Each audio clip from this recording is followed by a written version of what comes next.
To be or not to be? That is the question.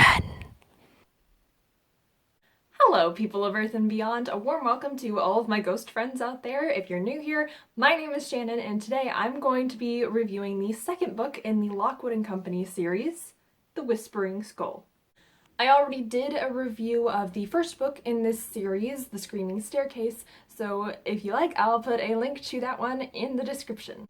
What's this story about? It's basically about children who fight ghosts. Lockwood Company is an agency that helps keep London safe from visitors, aka ghosts, and at the beginning of The Whispering Skull, they've earned quite a bit of credibility. And Lucy, our main character, has discovered some new abilities with her talent, which is her interactions with the psychic world. Lockwood Company takes on a case that results in them tracking down and unraveling the secrets of a very powerful stolen artifact. Quick note, I'm not going to reveal any spoilers for The Whispering Skull, but since it's the second book in the series, I'm not going to steer away from spoilers for The Screaming Staircase. And this review will be separated into 4 parts: characters, writing, world building, and plot. Let's go!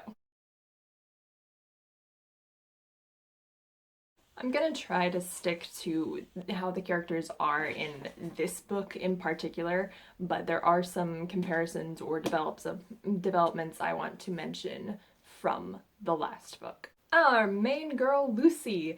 I think that she is more competent in this book than in the last book. During the climax scene, she has a bit of a weak point, but I find it's very easy to connect with characters when they're narrating from first person, especially because of the voice that Jonathan Stroud gives to his characters. It's very personable and very conversational, and it makes them feel very relatable to the reader. My one critique for Lucy is that she has really no personality outside of ghost hunting. It's her whole world, but hear me out. This book doesn't go into Lucy's backstory at all. I don't think it mentions her family at all, but it was covered in the previous book, and we know that Lucy started actually working for an agency when she was 8 years old. So she grew up doing this, and that's basically how it became her whole world, is that she had a talent from a very young age and started working from a very young age.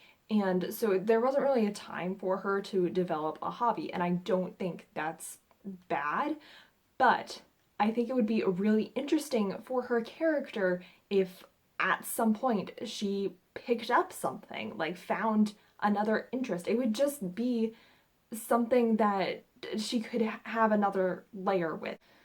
Have something outside of ghost hunting. I think that would be an interesting addition to her character. As it is, her being focused on the job and all the things that come with it, that's not bad for what the book accomplishes, because this entire world is kind of very honed in on the ghosts and the problem. Next we have Lockwood, Anthony Lockwood. I really like him, but I'm apprehensive about him being mysterious. Keeping secrets from your teammates is not generally a good idea. I think it's handled really well that he doesn't automatically share all of his secrets.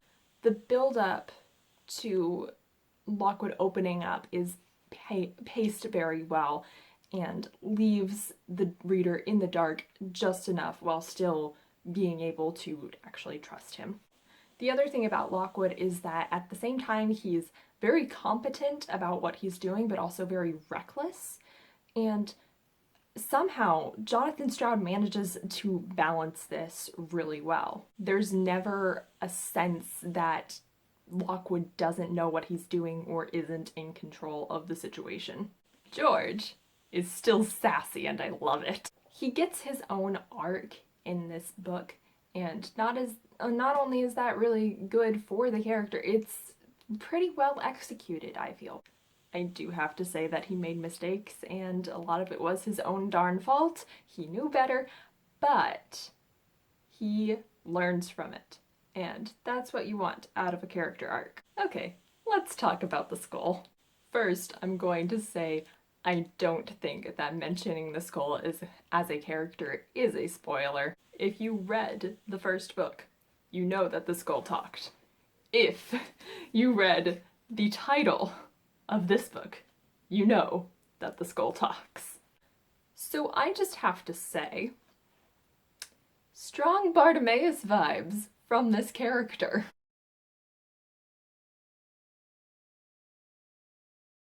Jonathan Stroud likes to play with morality and characters who are neither good nor bad. The skull is intriguing, to say the least, because it has a bit of an agenda in this book, but we don't actually know what that agenda is.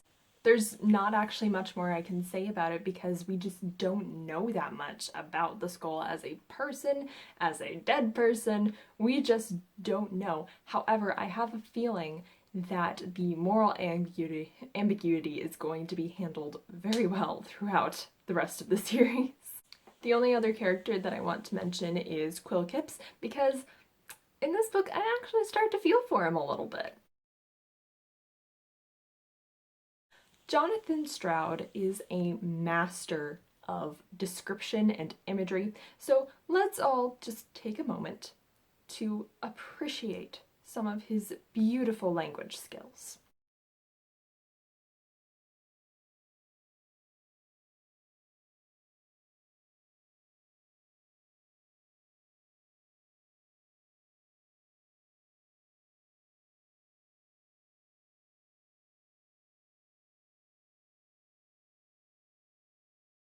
Also, there's a lot of death imagery that just reinforces every theme of this book.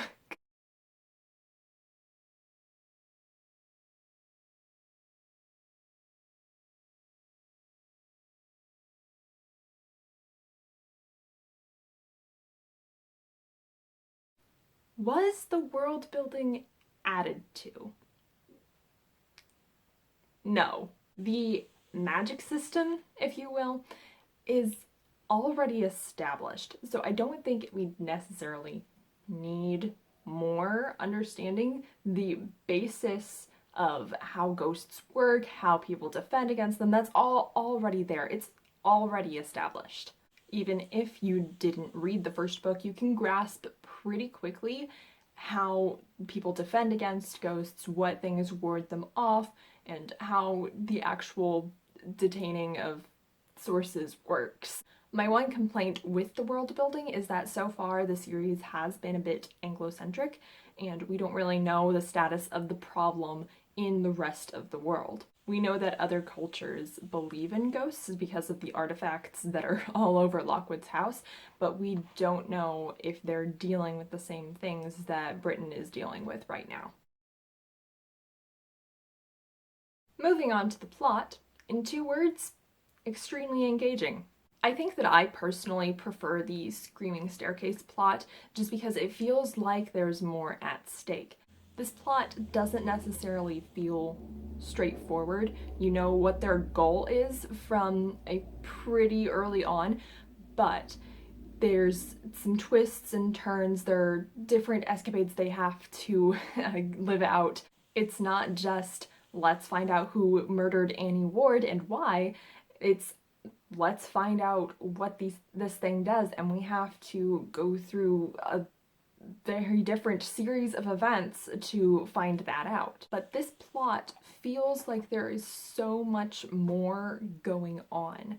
There are just added layers. There are things that come up that are not resolved in this book, so it's obvious they're going to come into play later on. This book feels like it is setting up for something big, and that makes it keep being exciting all the way through. However, I do have some problems with the plot. Namely, I think there are some problems with the climaxes, and yes, climaxes, there are 2 of them. The first climax is definitely my favorite scene in this book. Let's take a step backwards so that I can explain this properly. In the Screaming Staircase, when they are actually on the Screaming Staircase, going further and further down to try and find the source, there is just so much vivid imagery. I can't describe it the way that Jonathan Stroud does, but they're hearing these screams of people who have died here. They're feeling the presence of the ghosts, and it's so ironically alive. The first climax of The Whispering Skull has that same thrill to it. Not quite in the same way, because at that point they're not really dealing with ghosts, but it has a thrilling element to it. The scene just pulls you in, and I love it. But then we get to the second climax. The second climax felt kind of slow and a little bit scatterbrained. It was like, let me describe what Lucy is doing, and then let me describe what that person was doing while Lucy was doing this. And I know that action scenes are hard to write, but it felt kind of clunky.